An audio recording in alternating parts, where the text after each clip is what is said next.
السمنة لها أسباب ومبررات كثيرة جدا، لكن هل من المفترض أن يتعايش الإنسان مع هذه السمنة ويقول أنا عايش إنسان سعيد، أم بإمكانه أن يتعافى من الوزن الزايد ويرجع إنسان كما يقولون رشيق وفي نفس الوقت صحي ويعيش بحياته وهو إنسان سعيد؟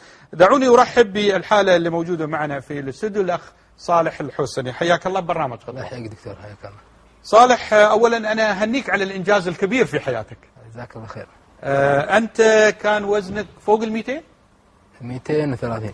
230؟ نعم. ما شاء الله. كيف كنت عايش يعني؟ والله لا صف لي حياتك يعني فعلا كيف كنت عايش؟ مأساة. مأساة ها؟ نعم. وكنت متزوج وفي هذه المرحلة؟ نعم.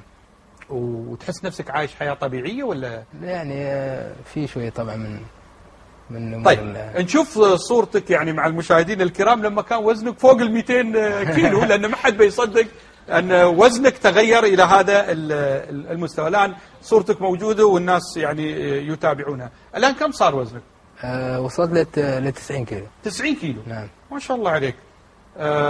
أجريت عملية شيء؟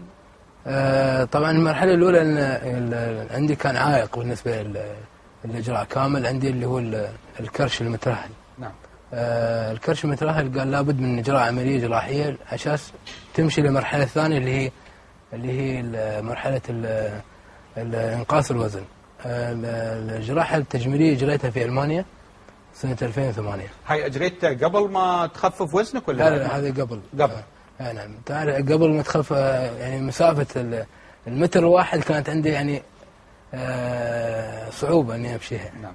فالحمد لله أنا سويت العملية، مع أنها كانت عملية خطرة يعني، وسويتها جازفت فيها وشليت منها 21 كيلو تقريبا من العملية الأولى، ونجحت العملية الحمد لله. وطبعا بعد العملية بس 21 من 210 ولا شيء يعني؟ لا ولا شيء طبعا. أنا هذا هو قال كمرحلة أولى يعني. نعم. أنها بتكون عملية أولى كمرحلة أولى أن ناخذ 21 كيلو. والبروفيسور في ألمانيا خبرني قال ما بيك تضعف، أبيك ترجع لي نفس الوزن ما تزيد. أنا طبعا رجعت الإمارات بعد العملية ب4 شهور، قضيت فترة نقاهة خفيت فيها تقريبا حول 10 كيلو، بس مش الزيادة 6 كيلو. رجعت الإمارات حطيت نفسي عهد أني لازم أخف، وطبعا بديت مع الدكتور سمير،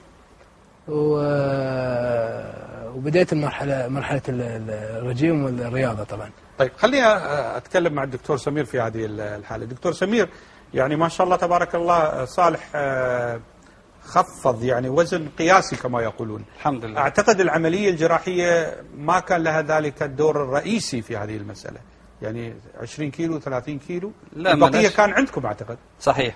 يعني كل اللي هو يعتبر ضعف عندنا كل النزول يعتبروا في العيادة عندي. نعم. إنما ال 20 كيلو دي عملية جراحية بس، زي هنقول إيه، تعديل أو تمهيد. كان يحتاجها بالمناسبة؟ هو كان عنده إعاقة زي ما هو قال، أو صعوبة في الحركة شوية. نعم. وبعدين ضغط المحيطين حواليه، سوي جراحة سوي خدها من ناحية الفضول. نعم. لدرجة إن هو خبرني إن البروفيسور اللي هناك زي ما هو قال له تعالى لي تاني أو حاجة زي كده. هو جه خد الخطوة اللي هي بتاع تخفيف الوزن عن طريق تنظيم الغذاء أو الغذاء الصحي مع الرياضة، وكان ما شاء الله ملحوظ نتائج أذهلت المستشفى الألماني لما عاد ليهم تاني بعد نزول وزنه، لدرجة ان انبهروا بان ده شيء اكتر من السحر. كم اخذ لين ما نزل الى 90 انا اخذته على فترات، لاني في البداية استقبلته، اجريت ليه تحاليل عشان احط ايدي على السبب بتاع مشكلته. نعم. عشان احدد. طلع ايش السبب الرئيسي؟ السبب ان هو ما شاء الله كان راجل كريم وبيحب الاكل بزيادة شوية، وهاي حال كثير من الناس اليوم. لان فيه اسباب هرمونية. نعم. في اسباب اللي هي قلة الحرق في الجسم، في اسباب تكون مختصة بالثيرويد هرمون او الغدة الدرقية. يعني في بيبقى كتير من المسببات اللي هي بتقف وراء السمنة. في الجسم يكون تعرض للحقن بالكورتيزون. في كتير من المسببات لعلاج السمنة. فإذا الدرس اللي نتعلمه أن ما نقيس أنفسنا على الآخرين في هذه طبعا الحالة. يعني جيد أن الإنسان السمين شوية يجري فحوصات مبدئية لكي يحدد ما هو سبب السمنة. بالضبط كده. ليس دائما الغذاء هو المسؤول. في أسباب تانية، ولكن الغذاء بيحتل المرتبة الأولى. نعم. أو سوء التغذية أو الغذاء الخاطئ أو الإسراف في تناول السعرات الحرارية مع قلة الحركة هو اللي بيحتل الدرجة الأولى من مسببات السمنة. فأنتم لما يجيكم إنسان يعاني من السمنة تفكرون باللغة العلمية اللي هي حركة تقلل أو تحرق السعرات الموجودة، صحيح، وغذاء لا يضيف سعرات إضافية. بالظبط كده، نبدأ نسحب من المخزون. ولكن في ناس مظلومة فعلا ان بيكون وراء السمنة بتاعتها خلل في الهرمونات او خلل في معدل الحرق.